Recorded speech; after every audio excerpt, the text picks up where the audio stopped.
Hi, everybody. Miss White here. I'm going to be reading the June chapters. She's a young kid, a lot like Day, only not at all. They're the same age. That's about all they have in common. June. 1,347 hours. Drake University, Batala Sector, 72 degrees Fahrenheit indoors. I'm sitting in my dean's secretary's office. Again. That's like a vice principal. On the other side of the frosted glass door, I can see a bunch of my classmates. Seniors, all at least 4 years older than me, hanging around in an attempt to hear what's going on. Several of them saw me being yanked out of our afternoon drill class. Today's lesson, how to load and unload an XM621 rifle by a menacing pair of guards. And whenever that happens, the news spreads all over campus. The Republic's favorite little prodigy is in trouble again. The office is quiet, except for the faint hum of the dean secretary's computer. I've memorized every detail of this room. Hand-cut marble floors imported from Dakota. 324 plastic square ceiling tiles. 20 feet of gray drapes hanging on either side of the glorious elector's portrait on the office back wall. A 30-inch screen on the side wall with the sound muted and a headline that reads, "Traitorous Patriots! Group bombs local military station, kills 5." Followed by, "Republic defeats colonies in battle for Hillsborough." Arisna Whitaker, the dean secretary herself, is seated behind her desk, tapping on its glass. No doubt typing up my report. This will be my 8th report this quarter. I'm willing to bet I'm the only Drake student who's ever managed to get 8 reports in 1 quarter without being expelled. "Injure your hand yesterday, Miss Whitaker?" I say after a while. She stops typing to glare at me. "What makes you think that, Miss I. Paris?" "The pauses in your keystrokes are off. You're favoring your left hand." Miss Whitaker sighs and then leans back in her chair. "Yes, June. I twisted my wrist yesterday in a game of kiva ball." "Sorry to hear it. You should try to swing more from your arm and not from your wrist." I'd meant this simply to be a statement of fact, but it sounded sort of taunting and doesn't seem to have made her any happier. "Let's get something straight, Miss I. Paris," she says. "You may think you're very smart. You may think your perfect grades earn you some sort of special treatment.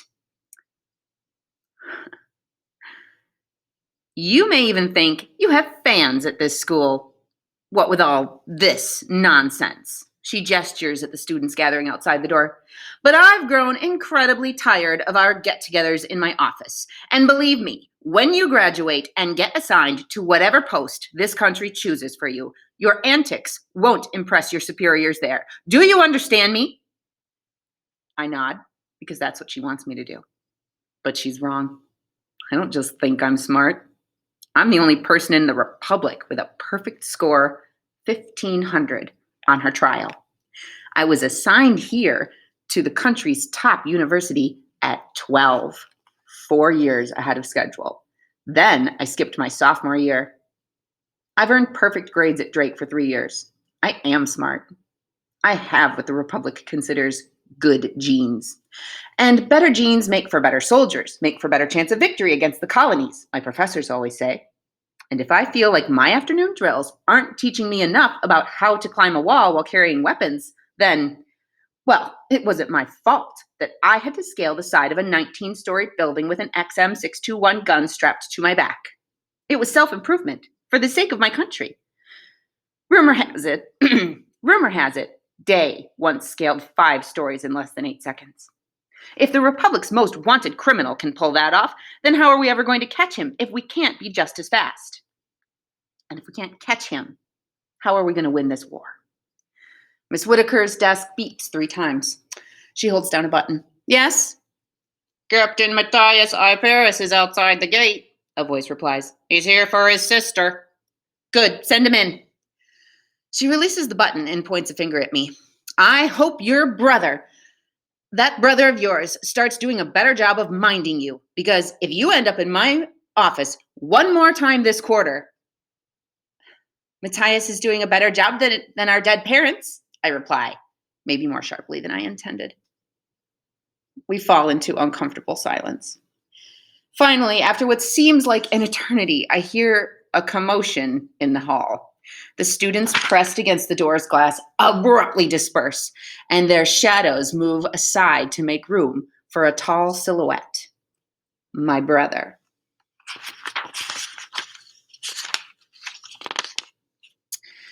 As Matthias opens the door and steps inside, I can see some girls out in the hall, stifling smiles behind their hands. But Matthias fixes his full attention on me. We have the same eyes, black with gold tint, the same long lashes and dark hair. The long lashes work particularly well for Matthias. Even with the door closed behind him, I can hear the whispers and giggles from outside. It looks like he came from his patrol duties straight to my campus.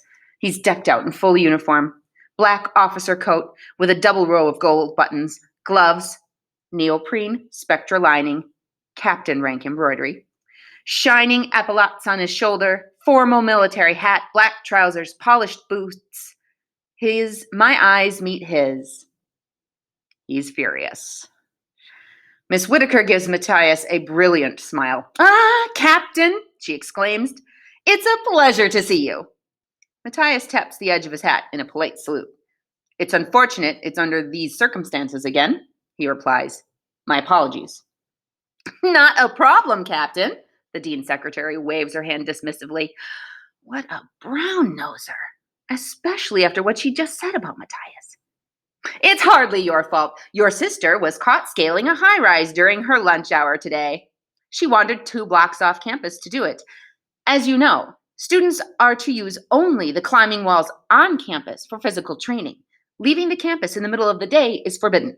"Yes, I'm aware of that," Matthias interrupts, looking at me out of the corner of his eye. "I saw the helicopters over Drake at noon and had a suspicion June might have been involved." There'd been 3 helicopters. They couldn't get me off the side of the building by scaling it themselves, so they pulled me off with a net. "Thank you for your help," Matthias says to the Dean Secretary. He snaps his fingers at me. I cue to get up. "When June returns to campus, she'll be on her best behavior." I ignore Miss Whitaker's false smile as I follow my brother out of the office and into the hall. Immediately, students hurry over. "June," a boy named Dorian says as he tags alongside us. He'd asked me, unsuccessfully, to the annual Drake Ball 2 years in a row. "Is it true? How high up did you get?" Matthias cuts him off with a stern look. "June's heading home." Then he puts a hand firmly on my shoulder and guides me away from my classmates. I glance behind me and manage a smile then. 14 floors, I call back. That gets the buzzing going again. Somehow, this has been the closest relationship I have with the other Drake students. I'm respected, discussed, gossiped about, not really talked to.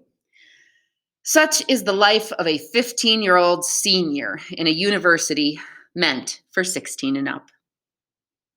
And that's where we're going to stop today on page 15. All right, thanks everybody. See you later.